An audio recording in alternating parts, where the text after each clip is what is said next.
An Encounter by James Joyce. It was Joe de Leon who introduced the Wild West to us. He had a little library made up of old numbers of the Union Jack, Black, and the halfpenny marble. Every evening after school, we met in this back garden and arranged Indian battles. He and his fat young brother Leo, the elder, held the loft of the stable while we tried to carry it by storm. Or we fought a pitched battle on the grass. But however well we fought, we never won sink or battle, and all our bouts ended with Joe de Leon's war dance of victory. His parents went to 8 o'clock mass every morning in the Gardiner Street, and the peaceful odor of Mrs. de Leon was prevalent in the hall of the house. But he played too fiercely for us who were younger and more timid. He looked like some kind of an Indian when he capered around the garden, an old tea cozy on his head, beating a tin with his fists and yelling, "Yeah, yaka, yaka, yaka, yaka." Everyone was incredulous when it was reported that he had a vocation for the priesthood. Nevertheless, it was true. A spirit of unruliness diffused itself among us and under its influence. Differences of culture and constitution were vague. We banded ourselves together, some boldly, some in jest, and some almost in fear. And of the number of these latter, the reluctant Indians who were afraid to seem studious or lacking in robustness, I was one. The adventures related in the literature, at least they opened doors of escape. I like better some American detective stories which were traversed from time to time by unkempt, fierce, and beautiful girls. Though there was nothing wrong in these stories, and though their intention was sometimes literacy, they were circulated secretly at school. One day when Father Butler was hearing the 4 pages of Romanesque reclamancy, Leo de Leon was discovered with a copy of the halfpenny marble. "This page or this page? This page now, de Leon. Up!" Hardly had a day. "Go on. What day?" "Hardly had a day. Don't. Have you studied it? What have you there in your pocket?" Everyone's heart palpitated as Leo de Leon handed up the paper, and everyone assumed an innocent face. Father Butler turned over the pages, frowning. "What is this rubbish?" he said. "The upcast chiefs. Is this what you read instead of studying your Roman history? Let me not find any more of this red stuff in this college. The man who wrote it, I suppose, was some wretched fellow who writes this thing for a drink. I'm surprised at boys like you, educated, reading such stuff." I could understand if you were national school boys. Now, de Leon, I advise you strongly, get at your work. This rebuke during the sober hours of school spilled much of the glory of the Wild West for me, and the confused puppy face of Leo de Leon awakened one of my consciences. But when the restraining influence of the school was at a distance, I began to hunger again for wild sensation, for the escape which those chronicles of disorder alone seemed to offer me. The mimic warfare of the evening became at last as wearisome to me as the routine of school in the morning, because I wanted real adventures to happen to myself. But real adventures, I reflected, do not happen to people who remain at home. They must be sought abroad. The summer holidays were near at hand when I made my mind to break out the weariness of school life for one day at least. With Leo de Leon and a boy named Mahoney, I planned a day matching. Each of us saved up 6 pence. We were to meet at 10 in the morning on the canal bridge.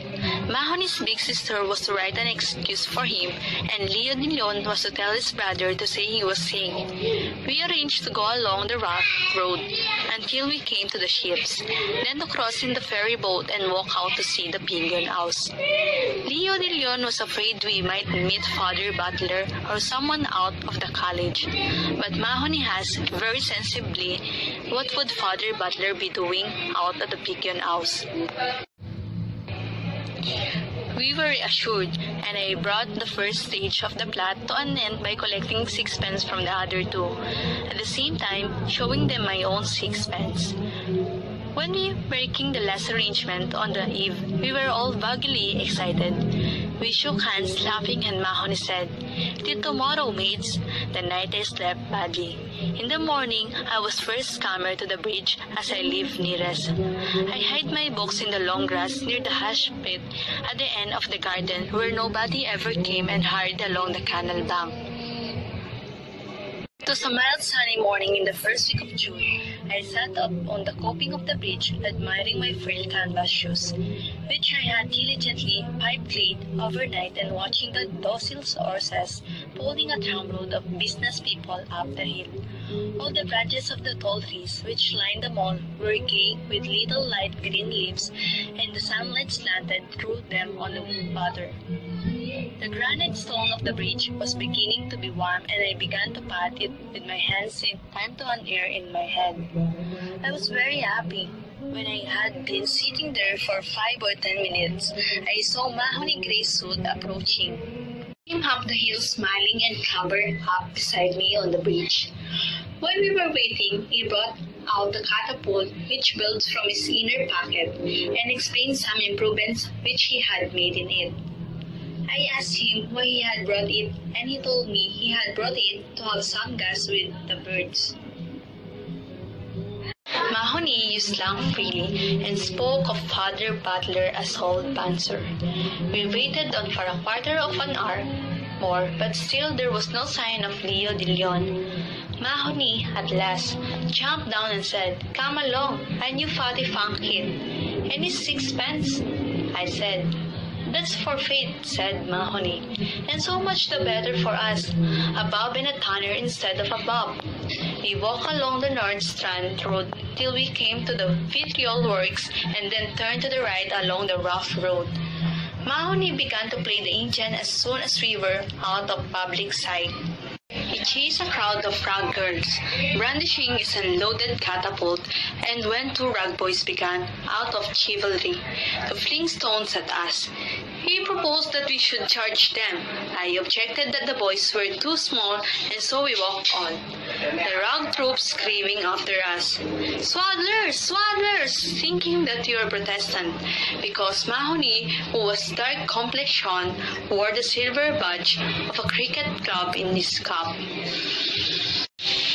When we came to the smoothing iron, we arranged a siege, but it was failure because you must have at least 3. We revenged ourselves on Leo de Leon by saying, "What a funk." He wasn't guessing how many he would get at 3 o'clock from Mr. Ryan. We came then near the river. We spent a long time walking about the noisy streets flanked by high stone walls, watching the working of cranes and engines, and often being shouted our immobility by the drivers of groaning carts. It was noon when we reached the quays, and as all the laborers seemed to be eating their lunches, we bought 2 big currant buns and sat down to eat them on some metal piping beside the river. We pleased ourselves with the spectacle of Dublin commerce. The barges signaled from far away by their curls of woolly smoke the brown fishing fleet beyond Ringsend. The big white sailing vessel, which was being discharged on the opposite quay. It would be right skid to run away to sea on one of those big ships, and even I, looking at the high mast, saw or imagined the geography which had been scantily dosed to me at school gradually taking substance under my eyes. School and home seemed to recede from us, and their influences upon us seemed to wane. We crossed the Liffey in the ferry boat, paying our toll to be transported in the company of 2 laborers and a little Jew with a bag. We were serious to the point of solemnity, but once during the short voyage, our eyes met and we laughed. When we landed, we watched the discharging of the graceful three-master which we had observed from the other quay. Sam, Bystanders said that she was a Norwegian vessel. I went to the stern and tried to decipher the legend upon it, but failing to do so, I came back, examined the foreign sailors to see had any of them green eyes, for I had some confused notion. The sailors' eyes were blue and gray and even black. The only sailor whose eyes could have been called green was a tall man who amused the crowd on the quay by calling out cheerfully every time the planks fell, "All right, all right!" When we were tired of this sight, we wandered slowly into the ringsend. The day had grown sultry, and in the windows of the grocer's shop musty biscuit lay bleaching. We bought some biscuit and chocolate, which we ate sedulously as we wandered through the squalid streets where the families of the fishermen lived. We could find no dairy, and so we went to the huckster shop and bought a bottle of raspberry lemonade each. This Mahoney chased a cat down a lane, but the cat escaped into a wide field. We both felt rather tired, and we reached the field we made at once for a sloping bank over the ridge of which we could see the Dodder. It was too late, and we were too tired to carry out our project of visiting the pigeon house. We had to be home before 4 o'clock, lest our adventure should be discovered. Mahoney looked regretfully at his catapult, and I had to suggest going home by train before he regained any cheerfulness. The sun went in the behind some cloud and left us to our jaded thoughts and the crumbs of our provision. There was nobody but ourselves in the field. When we had lain on the bank for some time without speaking, I saw a man approaching from the far end of the field. I watched him lazily as I drew one of those green stems on which girls tell fortunes. He came along by the bank slowly. He walked with one hand upon his hip, and in the other hand he held the stick with which he tapped the turf lightly. He was shabbily greenish black and wore what we used to call a jerry hat with a high crown. He seemed to be fairly old, for his moustache was ashen gray. When he passed at our feet, he glanced up at us quickly and then continued his way. We followed him with our eyes and saw that when he had gone on for perhaps 50 paces, he turned about and began to retrace his steps.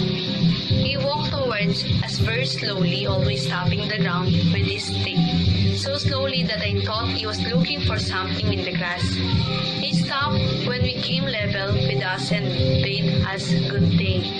We answered him, and he sat down beside us on the slope slowly and with great care. He began to talk of the weather, saying that it would be a very hot summer, and adding that the seasons had changed really since he was a boy a long time ago. He said that the happiest time of one's life was undoubtedly one's schoolboy days, and that he would give anything to be young again. While he expressed these sentiments, which bored us a little, we kept silent. Then he began to talk of school and of books. He asked whether we had read the poetry of Thomas Moore or the works of Sir Walter Scott and Lord Lytton. I pretended that I had read every book he mentioned, so that in the end he said, "Ah, I can see, you are bookworm like myself. Now," he added, pointing to the Mahoney, who was regarding us with open eyes. "He is different. He goes in for games." He said he had all Sir Walter Scott's works and Lord Lytton's work at home and never tired of reading them.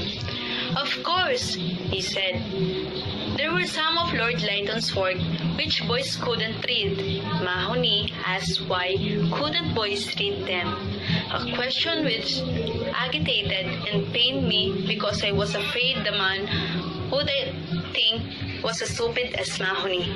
The man, however, only smiled. I saw that he had great gaps in his mouth between his yellow teeth. Then he asked which of us had the most sweethearts. Mahoney mentioned lightly that he had 3 toddies.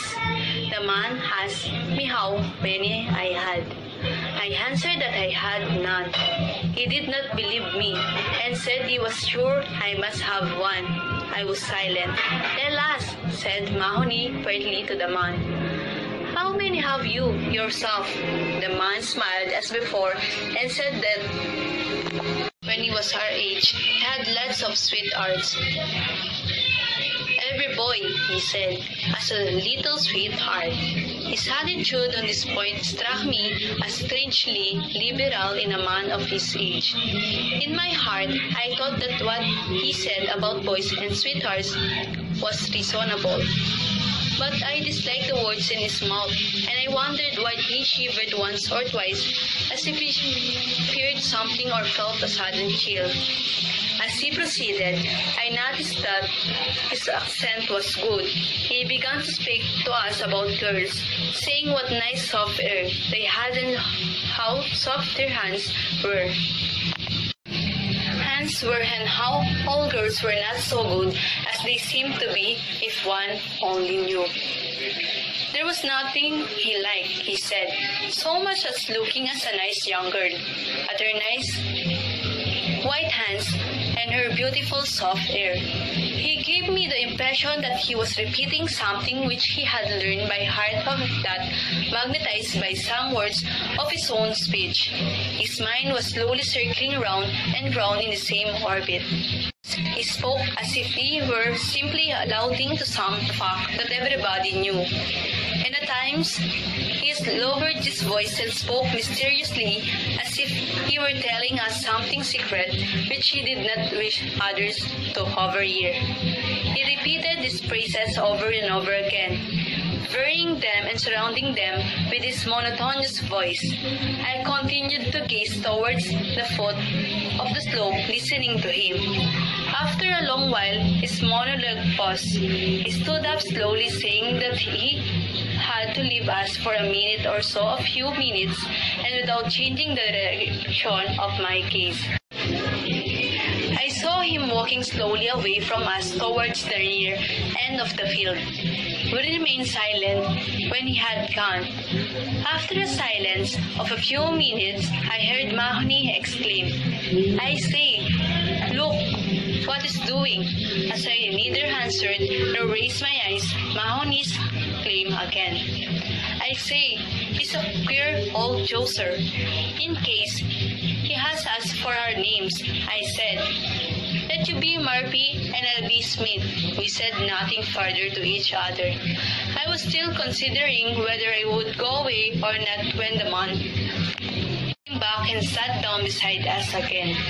Hardly had he sat down when Mahoney, catching sight of the cat which had escaped him, he sprang up and pursued her across the field. The man and I watched the chase. The cat escaped once more and Mahoney began to throw stones at the wall she had escalated. Desisting from this, he began to wander about the far end of the field, aimlessly. After an interval, he said that my friend was a very rough boy and asked if he could whip often at school. I was going to reply indignantly that we were not national schoolboys to be whipped, as he called it, but I remained silent. He began to speak on the subject of chastising boys. His mind, as if magnetized again by his speech, seemed to circle slowly round and round its nature center. He said that when boys were that kind, they ought to be whipped and well with. When a boy was rough and unruly, there was nothing would do him any good but a good sound whipping. A slap on the hand or a box on the ear was no good. What he wanted was to get a nice warm whipping.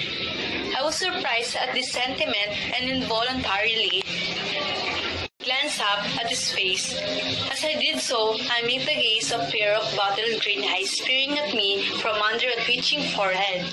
I turned my eyes away. The man continued this monologue. He seemed to have forgotten his recent liberalism. He said that if ever he found a boy talking to girls or having a girl for a sweetheart, he would whip him and whip him. and that would teach him not to be talking to girls. And if a boy had a girl for a sweetheart and told lies about it, then he would give him such whipping as no boy ever got in this world. He said that there was nothing in this world